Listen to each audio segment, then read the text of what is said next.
And yung potential future nyo guys, yes, if in case, no, parang feeling ko magkakaroon talaga ng mga pirmahan ng kontrata dito, big, ito yung, feeling ko guys, ito yung big project or project na,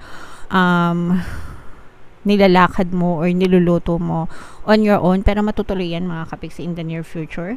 And for some of you, maaari kang magkaroon ng mga big clients na pipirma sa'yo, ganyan, or makaka-sign mo ng mga deals, ganyan, na magdadala sa'yo ng bright future ahead mga kapiksi.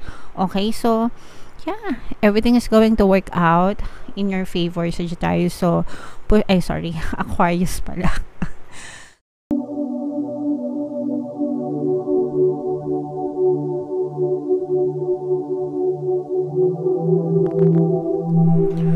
Hello guys, hello Aquarius, welcome back to Pinoy Pixie Tarot. Ang pamagat ng ating episode for tonight is Story Mo Ba To?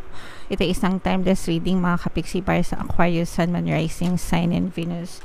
Sa reading na to guys, titingnan natin where you are right now, mga potential and challenges nyo, what you need to focus on, past, present, future mga kapiksi, mga suggested approach, and yung potential future ng inyong story mga kapiksi. So, shuffle ko tong cards guys, hanapin ko yung energy ng Aquarius. Alright, so Aquarius guys, kayo ay represent ng Queen of Swords sa ating spread. Combination ng positive and negative energy. General reading lang guys. Pwedeng mag-resonate, pwedeng hindi. Comment down below mga kapiksi if naka-resonate kayo. Where you are right now mga kapiksi. For some of you, parang meron kayong pinaplano, meron kayong nasa isip mga kapiksi, pero for some reason, maaaring nag-aantay pa kayo ng I don't know, perfect timing or go signal from the universe kung gagawin nyo ba yung mga plano nyo, kung i-implement nyo ba. Or for some of you, parang meron pang missing piece, parang missing piece of the puzzle, ganyan. Meron pa kayong mga impormasyon na inaantay na makakatulong sa inyo bago nyo i-execute yung mga plano nyo mga kapiksi. So, you're wondering, yan. Or, parang, yan, nag-aantay ng impormasyon mga kapiksi. Tingnan natin how this story will unfold habang binabasa natin yung spread, okay? Potential and challenges, these are more challenges mga kapiksi kasi ito'y tawag dito. For some of you, maaaring nagkakaroon kayo ng challenges pagdating sa kaperahan. For some of you guys, maaaring itong pinaplano nyo is yun yung magiging sagot sa inyong mga financial struggles, or maaaring ito yung maging solusyon para malampasan nyo ito yung mga financial struggles nyo mga kapiksi. For some of you guys, parang feeling ko if let's say for example you are planning na magnegosyo, ganyan, parang, or meron kayo, kasi nga diba sabi ko you are planning, maaaring nagkakaroon kayo ng financial constraints kung saan nyo kukunin yung pera, puhunan, ganyan. Let's say for example gusto nyo mag-business, or gusto nyo mag-travel, or gusto nyo I don't know, mag-move, parang kulang sa pera, no? Yun yung challenge na kinakaharap nyo right now, or parang either kulang sa pera or hindi nyo alam kung saan kayo huhugot ng pampuhunan or pangtustos ba dun sa inyong pinaplano. Pwedeng project din yan mga kapiksi, no? Tapos wala kayong pantustos, ganyan, kaya hindi natutuloy. What you need to focus on guys, merong taong handang tumulong sa inyo, pero for some of you, feeling ko parang nahihiya kayo. Alam nyo na pwedeng nyo lapitan itong person na to, pwedeng ano to, best friend nyo, or pwedeng magulang nyo, ganyan, na, pero feeling ko kapag in-approach nyo to, parang bubungangaan mo na nila kayo, ganyan. Or pagsasabihan mo na kayo, kaya parang yun din yung nagiging dahilan kung bakit parang aloof kayo, medyo hindi kayo masyadong makalapit dito sa person na to. Pero feeling ko naman tutulungan kayo nito kapag hinain mo ng malinaw sa kanya yung mga plano mo, ganyan. Pero yun nga lang, kailangan mong tiisin yung kanyang, hindi naman sa panghahamak, no, or pambunga nga.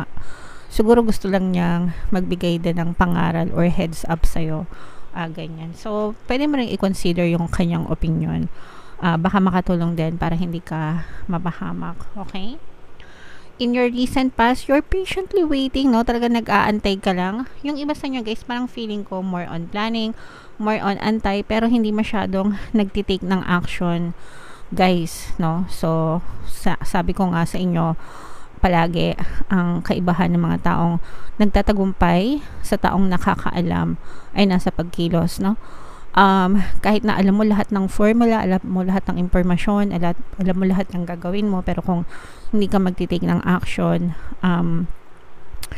wala ka talagang makikitang progress. And yun yung parang in your recent past, parang meron kang you're always waiting, palagi ka nag-aantay ng perfect timing, ganyan, or parang feeling ko pinagpapabukas mo, tsaka na, ganyan, hanggang sa sometimes yung tsaka na natin, na pagdilipasan na tayo ng panahon, 1, 2, 3 taon na yung lumipas, hanggang ngayon hindi mo pa rin na-execute yung iyong plano. So it's better to take action, mga kapiksi, kahit one step at a time lang. Your greatest strength, mga kapiksi, you are very passionate, no? You have a lot of creative ideas, yung mga naiisip mo, pero yun nga, no? Parang more on ideas ka, more on inspiration, kulang ng action, mga kapiksi. So probably because nga, sabi ko nga, challenge nyo is yung pera.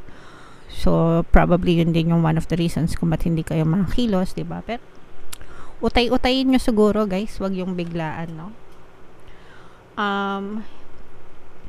In the near future, yes. So, dadating yung tulong na kailangan mo pagdating sa pera in the near future, no? So, pwede kang siguro mag-loan sa bangko, ganyan, ayan, no? May mga parang ma-approve kung naglo-loan ka, or, I don't know, nangihiram, ganyan.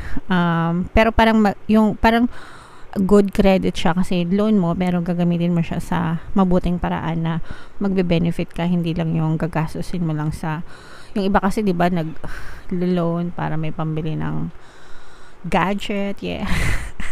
And that's fine, okay lang yun, wala namang masama doon, pero sometimes, di ba, mas maganda yung nag-loan ka, pero ginagamit mo sa mabuting paraan. Let's say, for example, gagamitin mo siya sa negosyo para lumago, diba? Para imbis na luho, para paluguin yung mga loan, diba? So, in a way, kumita ka pa.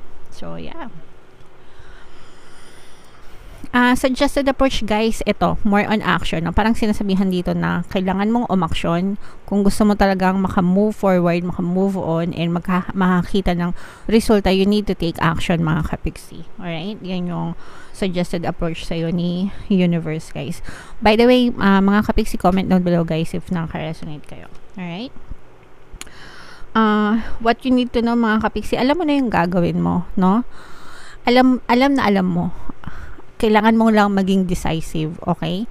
And kailangan mo mag-take action.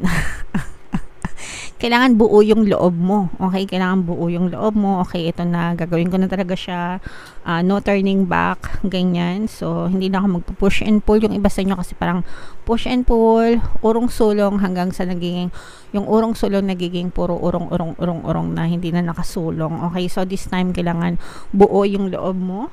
That's what you need to know. Kailangan magkaroon ka ng decisive na pag-iisip at puso para talagang kumilos at makakita ng resulta para sa'yo. Your hopes and fears, this is more on hopes, mga kapiksi. This is an earth sign energy, Capricorn, Taurus, Virgo. For some of you yan, merong magbibigay ng tulong sa'yo pagdating sa finances. Yes, and marami pang opportunities ito. Parang bibigyan ka nito ng mga opportunities itong tao na to, guys. Pwedeng ano mo rin ito, coach, mentor, trainer, ganyan. Parang bibigyan ka nito ng advice na kung gusto mong ganito, ito yung mabuting gawin, pwede mo itong gawin, o kaya ito. Parang ganun, bibigyan ka ng guidance, ng options, para makakilos ka, para makita ka ng progress, para magkaroon ng movement yung mga plano mo, mga kapisi. So this is, ito very good-hearted siya, very soft-hearted, kasi parang, hindi siya selfish. Gusto niya talaga makatulong. So, pwedeng based on experience din niya, sinishare niya sa'yo, and maaring makatulong sa'yo. And yung potential future nyo, guys, yes, if in case, no, parang feeling ko magkakaroon talaga ng mga pirmahan ng kontrata dito, big, ito feeling ko, guys, ito yung big project or project na, nilalakad mo or niluluto mo on your own, pero matutuloy yan mga kapiksi in the near future. And for some of you, maaari kang magkaroon ng mga big clients na pipirma sa'yo, ganyan, or makaka-sign mo ng mga deals, ganyan, na magdadala sa'yo ng bright future ahead mga kapiksi. Okay, so yeah, everything is going to work out in your favor, Sagittarius. So, Aquarius pala. So, push nyo lang guys. Kailangan talaga matibay yung loob nyo, no? And, kumilos mga kapiksi. So, comment down below, Aquarius, if naka-resonate kayo dyan sa mga mensahe na yan. Tingnan natin itong additional message sa inyo ng inyong mga gabay, mga kapiksi, habang sinashuffle natin to. Panoorin nyo muna itong video natin regarding sa ating paano mag-manifest ng abundance video course. Kapiksi, sawa ka na ba sa mga struggles at hirap sa buhay mo? Masipag ka ba at masikap sa buhay ngunit hindi ka pa rin umaasenso? Ilang beses ka na bang nag-attempt magnegosyo at mag-invest pero palagi ka pa rin nalulugi? Sa pagkakataon na ito ay maaaring may subconscious beliefs ka na nagiging balakid sa iyong pag-unlad at pagyaman. Introducing, paano mag-manifest ng abundance video course. Dito ay matututunan mong ma-overcome ang mga balakid mo para tuluyan ka ng umunlad, umasenso, sumagana, maging matagumpay, successful at maswerte sa iyong kabuhayan, pera, trabaho, negosyo, salapi at kaperahan ng bonggang-bongga. Dali, mag-send na ng email sa pinoypixitaro@gmail.com at simulan na ang iyong pagyaman ngayon. Alright, so kung gusto mo talagang yumaman ng bonggang-bongga kapiksi, mag-avail ka na ng course kasi sobrang ganda talaga niyan. And good news, no, kasi magbibigay ako ng 10% discount sa lahat ng mag-avail ng course until October 31 mga kapiksi, so avail nyo na habang mainit-init pa.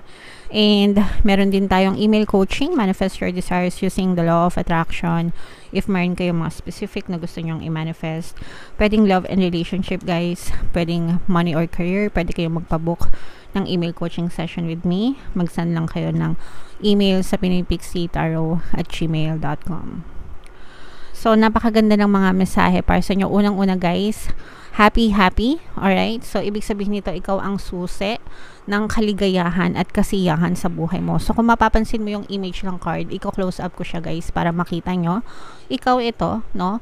And then, etong parang hole, etong parang bahay na to or what, meron siyang keyhole, ibig sabihin susian, tapos ikaw yung nakapatong sa ibabaw. So, ibig sabihin nito, ikaw ang susi ng iyong kaligayahan, ng iyong kasiyahan. Kaya nga sabi nila, happiness is a choice, diba? So, whether you want to be happy or you want to be lonely, it's your choice. And ikaw yung makakapagbigay niyan sa sarili mo by focusing your attention on mga bagay na makakapag paligaya sa'yo. Alright? So, bakit ka mag-iisip ng malulungkot na bagay kung malulungkot ka doon, diba?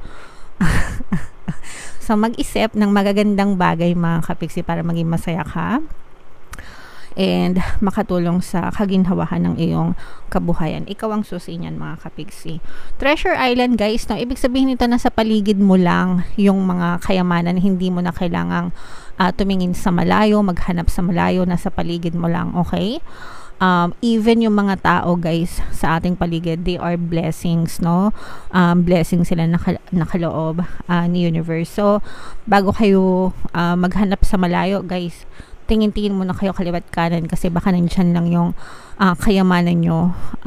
Pero, tawag dito, nai-skip nyo or nai-ignore nyo, ganyan. So, yeah, love is all around you mga kapiksi. And tap into your higher power mga kapiksi. Kung titingnan nyo itong image ng card, ayan, kita nyo ba? So, ito yung mukha niya, and then yung sa kanyang bahaging noo, yan yung ating mind, no? Isip, that's your higher power mga kapiksi, your inner power, your higher power. So, ibig sabihin nito, if you tap into your higher power, pwede mong ma-manifest lahat ng bagay na gusto mo, lahat ng bagay na nais mong makamit sa buhay mo. So, ask yourself right now, what am I thinking? Anong iniisip ko ngayon? Okay? Whatever you perceive to be true in your subconscious mind is always being pushed out in your reality. Yung ating subconscious mind, it contains programming simula pa nung maliit tayo, pinanganak tayo hanggang sa tumanda tayo. Alright? The good thing about it is you can always replace and create new beliefs in your subconscious mind para yun yung ma-push out sa inyong 3D, sa inyong physical reality. So, tap into your higher power. Gamitin nyo yung power ng inyong subconscious mind, mga kapiksi, para ma-create yung buhay na gusto nyo sa buhay nyo. Okay? So, nagtuturo ako ng konsepto ng manifestation, mga kapiksi, using the power of your subconscious mind and law of attraction. I-click nyo lang yung join button sa video na to o kaya dyan sa ating YouTube homepage. Pag member na kayo, magkakaroon kayo ng access sa mga exclusive videos natin regarding manifestation. Alright? So, comment down below, Aquarius, if naka-resonate kayo. Guys, ito yung ating 2024 kapalaran. Kung hindi nyo pa napapanood, panoorin nyo na. Super nice, super ganda. And ito naman yung ating success stories ng paano mag-manifest ng abundance video course. Thank you for liking, sharing, and subscribing, mga kapiksi, and see you again next time. I love you all, guys. Have a nice day. Bye-bye.